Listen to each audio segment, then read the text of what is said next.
What is the most OP build for Dimitri in Fire Emblem Three Hopes? Today's build remake is Dimitri. I learned a lot since I first built him, so although this build will stay faithful to the original, I will be fixing certain things while adding things like stat allocation, which was missing from the original. And just like the original, we're sticking with Great Lord. This is a unique class that's only for Dimitri.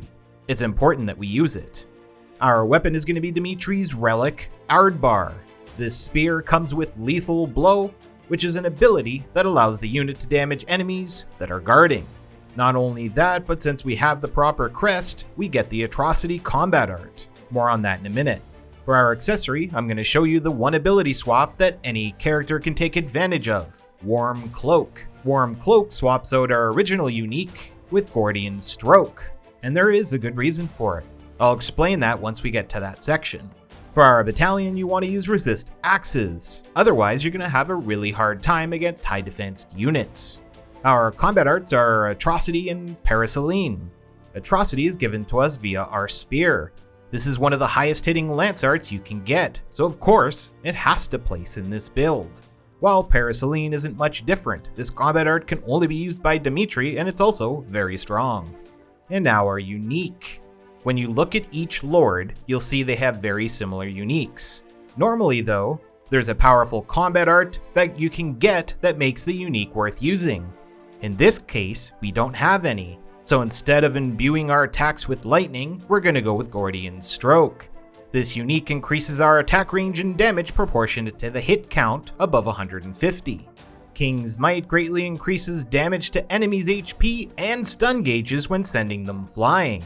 A very cool unique to have. Rain increases our damage dealt by 50% when ordered to attack. Charm restores HP to surrounding allies when we defeat an enemy commander. While Swordbuster gives us a 100% damage boost against sword-wielding enemies. Now on to abilities. Watch till the end to see where I got each one. Lance Prowess gives us a 30% damage boost while wielding a lance. Wild Abandon greatly increases our damage done while also greatly increasing our damage received. Savior of the Meek makes it easier to knock back enemies proportionate to how much lower the enemy's strength is. This really combos well off of King's Might. King's Ploy increases the number of permitted lance throws during our class action. Our class action is actually really strong, so this helps us do some more damage. Boost Critical increases your critical hit chance. Offensive Tactics gives us a 20% damage boost as long as our battalion is still active. Life Taker heals us for each defeated enemy commander. Concentration plays off of our decision to use Gordian Stroke. This ability moderately extends the time before the hit count expires, allowing us to hold our damage for longer. Impossible Feat greatly increases our damage to foes while above 25% HP, at the cost of sustaining damage for a time after we attack. And finally, Absorb Strength boosts our strength with each defeated enemy commander, and this buff will last for the entire battle. Our major stats for this build are Strength and Dex. We want to hit hard and crit as often as we can. That makes Strength and Dex our primary concerns.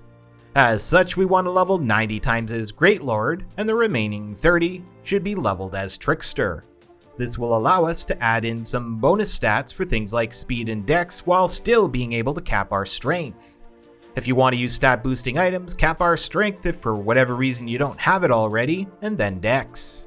This build heavily relies on your combat arts and class actions to do damage. Since we're running Gordian Stroke, what you want to do is rack up a high hit count first before using your combat arts for high damage.